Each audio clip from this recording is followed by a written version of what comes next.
Tapos ito yung dalawang pintuan. Yan, dun sa kwarto. CR. Tapos ito siya.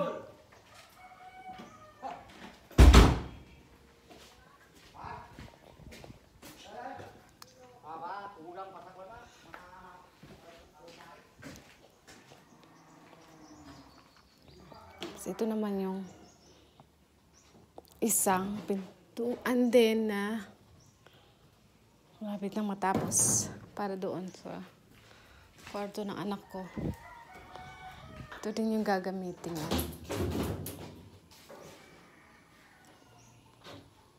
Ayan.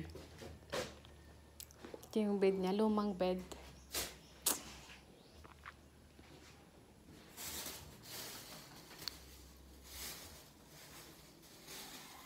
Gawin ko na lang tong turon siguro bukas. Turon sa hinog na nga, oh. Sayang. Ito yung main door. Kulang pa yan ang pintuan. Bibili pa ako.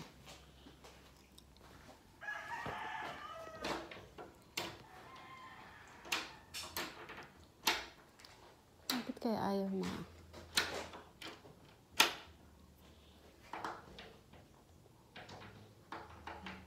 Ayan. Parang may crack siya.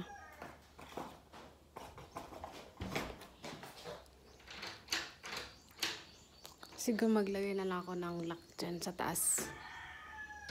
Ito na lang yung lock.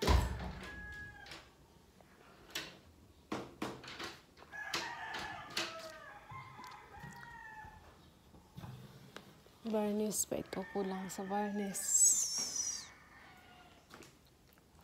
Mga nagastos ko to sa pagpa-install ng pintuan na sa 6,000. 6,000 bali po. Ako nagbayad ng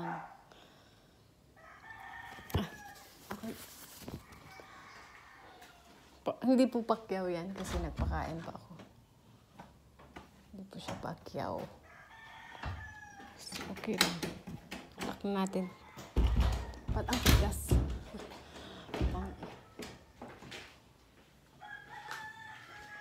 Itong gusto ko.